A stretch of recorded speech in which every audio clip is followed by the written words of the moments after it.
morning, folks. Ron Ray here with Turning 65 Solutions. This morning, we're going to be talking about a Medicare Supplement Plan A and how that works and whether or not it may be right for you. All of the information that we're going to go over this morning comes out of this book right here. It's also on your screen, Choosing a Medigap Plan 2020. Now, I realize it is 2021, but this book comes from the government. They won't have the 2021 version out to us for a few more months, but everything in here is current. Except for some of the deductibles, but I'll point those out as we go along.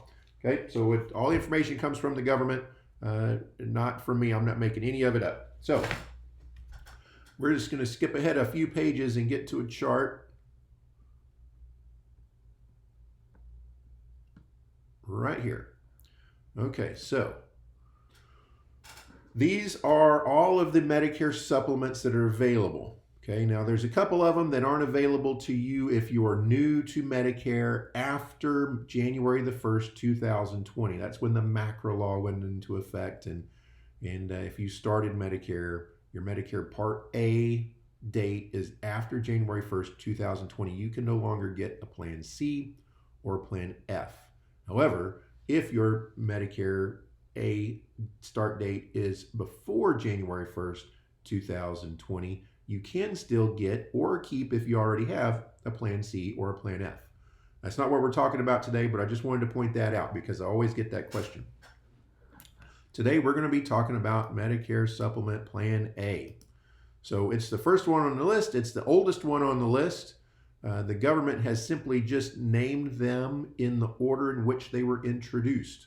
Now, there's a few on the list, like an E and a J, that just aren't on the list because in 2010, Medicare made some changes that made those plans obsolete. So we just don't even have those anymore. Now, we do run into them. Folks that had those plans when the changes were made were allowed to keep them. However, nobody can get a new one from this point. So,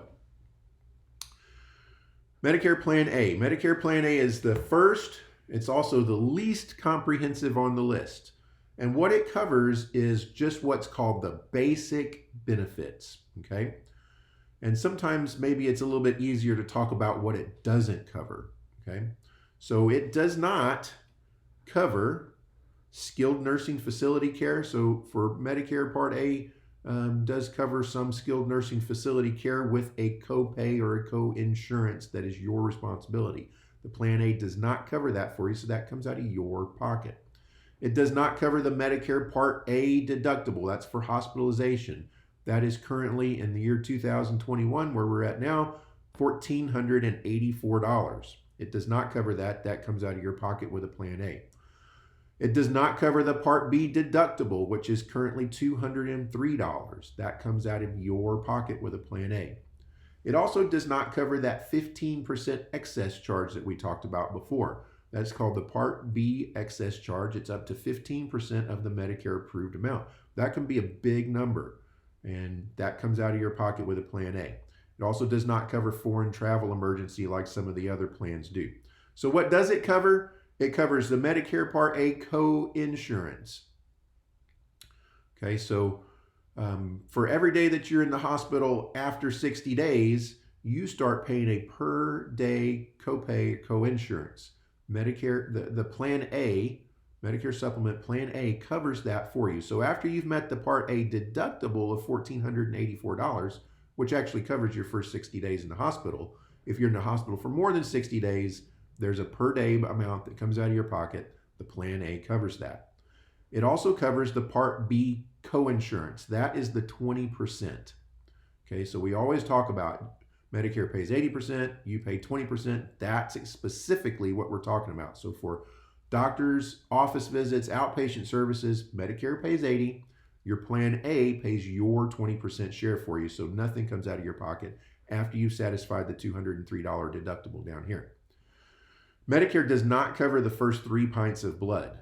If you need to have a blood transfusion, you're on your own for the first 3 pints.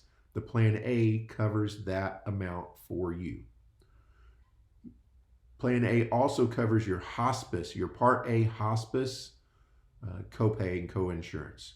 So if you need to go on hospice in the hospital, then Part A is covering that amount for you. So that is the least comprehensive. However, I don't want you to confuse that with the least expensive, okay? Plan A has been around a long time. There's a lot of older people in it who cost the company a lot of money.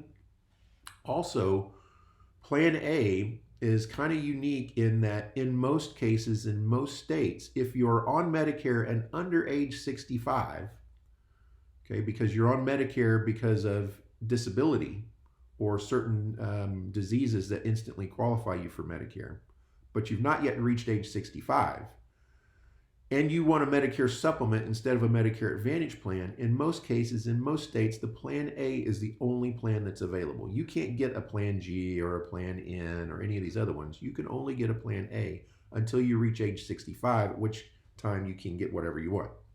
So what that means is that a Plan A has mostly older people who bought this plan when it first came out, or people who are forced into this plan because they don't have anything available to them because of their conditions, okay? So that means that those people in general are going to cost the companies more money, which means that the companies have to charge a higher premium to remain profitable.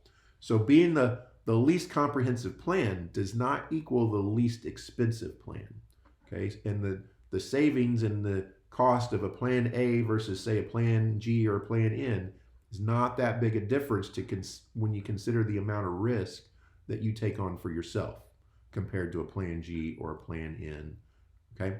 So that's a Plan A. In the next video, we're going to talk about Plan B and how that works. So I hope you found this helpful. If you enjoyed the video, please give it a thumbs up down below. That helps YouTube get it out to other people who are looking for the same information. Also, subscribe to the channel and click the little bell button right beside that, and then you'll be notified every time we put out a new video, which is every day or two. So until next time, until the next video, we hope you have a great day. Thanks, folks.